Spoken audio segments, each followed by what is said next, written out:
Welcome to 60 Skills. And the topic of today's lecture is practicing by yourself or working with others. Or you could put it practicing by yourself versus working with others or working in groups. All right, now, regardless of what tradition you're from, the vast majority of your effort is generally going to be solo practice. Why is this? Well, learning the various skills you need in order to engage in meditative and yogic practice, you have to do the work. The result of which is there's quite a bit of grind, for lack of a better term, involved in doing this. You just simply have to do drills over and over and over again. And it doesn't really matter what kind of activity you're talking about either. This can be the martial arts, it can be meditation, it can be learning how to drive a car, or how to peel potatoes as a sous chef. No matter what you do, there's quite a bit of repetition involved in learning how to do that task to a satisfactory level. This in turn is essentially solo practice. Whether there are other people standing around you or not, well, okay, that's a valid question, but you're still the one doing the majority of the work with a given technique. Now, what about working in groups? Well, simply put, working in groups has the advantage of, one, providing instruction, because learning from a book is great. In a lot of things you can do this way. But regardless of how well the book is written, and regardless of what tradition you're in or how simple the technique is, sometimes you're going to run across things where an explanation from someone else is much more efficient, or in many cases will simply prevent you from doing it wrong.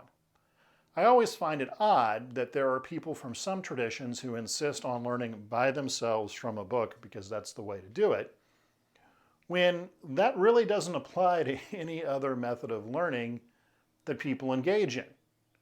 If someone simply walked up to you and gave you a set of car keys and an owner's manual to the car and said, "Figure it out," and walked off, you would consider this to be very irresponsible. Well, because it is irresponsible.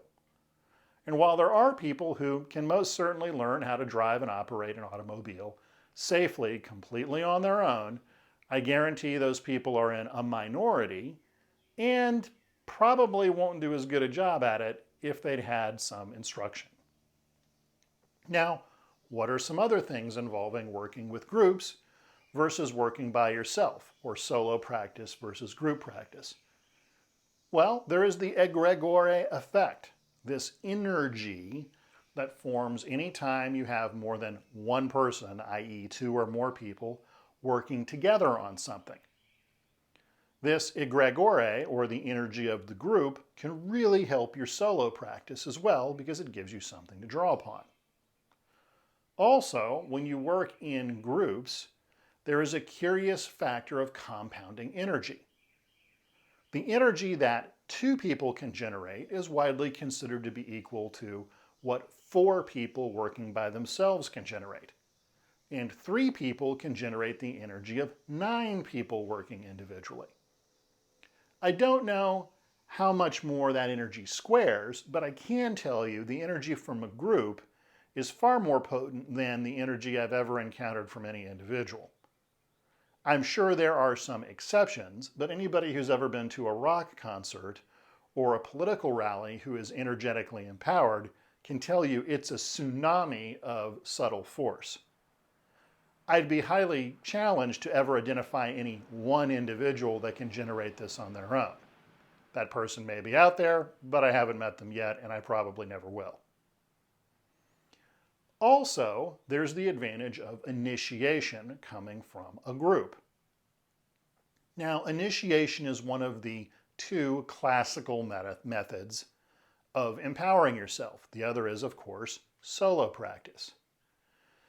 But if you're dealing with a highly trained and highly skilled senior practitioner, they have the ability to initiate you into a given energy. This in turn allows people to generate that energy while they're working in the group, and when they go home, their body and their mind and their spirit all have the memory of that energy in them. That in turn makes it much easier to generate something rather than simply having to figure it out on your own. So those are some of the advantages to working with a group. Now, let's talk about some of the limitations of working with a group. Well, one, you've got that egregore effect again rearing its head. This is going to flavor the way things get done to a certain degree. Now, this isn't good or isn't bad. It really depends upon the nature of your goals as an individual, whether or not they match with the goals of the group. This is the reason why when you have a highly negative person or poisonous personality get into a group, why it's just so destructive. And why a lot of groups go to really big ends to prevent that from happening. So that's one disadvantage in working with the group. Two, working in groups generally entails the use of a common methodology regarding a common problem. Depending upon how doctrinaire the group is, this may preclude any real advancement on your part in terms of figuring out a better way of doing things. You see this in the martial arts a lot, particularly in Asia, where a given practitioner, no matter how senior, isn't allowed to innovate within his own system until his teacher dies, and so on and so on. That's another disadvantage of working in groups. Three, if you're working in a group, you can't just do it whenever you want. The group actually has to assemble. You're tied to a certain point in time. Frequently, you're tied to a certain place. That is another limitation. Now, let's talk about some of the advantages to working as a solo practitioner versus working in a group. Well, there's the opposite of the last point. One, you can practice whatever you want, whenever you want. Okay, that can be advantageous. And since you're going to be spending most of your time working by yourself, this is a good point to keep in mind. Two, you get to innovate. You can perform a given technique any way you want, and you're not having to ask someone else's permission to do so or to change something, even if that's done from the standpoint of not wanting to have to retrain a whole group of people. You can move pretty quickly. Three, there is an interesting phenomenon where people who have come into their power on their own, interestingly, tend to have more internal power than people who did not. So, I don't know what that means exactly, but it is an interesting point for comparison. Now, what are some of the disadvantages of working by yourself? Well, most acutely, there's nobody to ask questions to. So if you get confused or you have a sticking point or an unusual phenomenon happens, you might not be able to figure it out. Now, we've talked about this in terms of solo practice versus working in a group, but let's get real. If you want to be most efficient with things, you actually want to do both. So we've already established most of your developmental work will in fact be done by yourself. You simply have to grind out the techniques, and nobody can really help you with this. If you want to have a 500-pound squat, yeah, having a coach is certainly helpful and in some cases mandatory, but you're the one doing the squatting, not the other guy. So if you look at it from that perspective, I would say, based off personal experience and optimization of these things, about a 90-10 split is really what you're working at.